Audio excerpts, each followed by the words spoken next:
Bakit ba ayaw ni mama? Sa jowa ko. Naku, magulang yan eh. Nanay mo yan eh. Baka nakakakita ng red flag.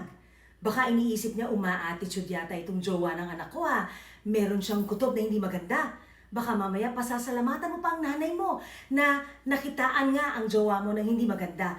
Dahil isa lang naman ang hangad ng mga magulang natin. Hindi tayo mapasama.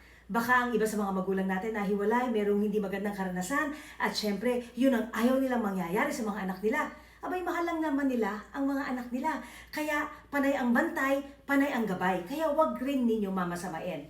Alam niyo ba, ang isa pang rason kung bakit minsan ay hindi approve agad ang mga nanay sa jowa, lalo na sa mga anak na lalaki, eh syempre, baka ipagpalit ninyo ang nanay ninyo sa mga jowa ninyo at nalulungkot sila. Human insecurity ba ang tawag doon? Lalo na kung malapit ka nga sa nanay mo. So kinakabahan lang ang nanay na makakalimutan mo na siya. Kaya para sa mga anak na lalaki, pwede ba papansinin ninyo ang mga nanay ninyo dahil nai-insecure yan pag meron na kayong minamahal.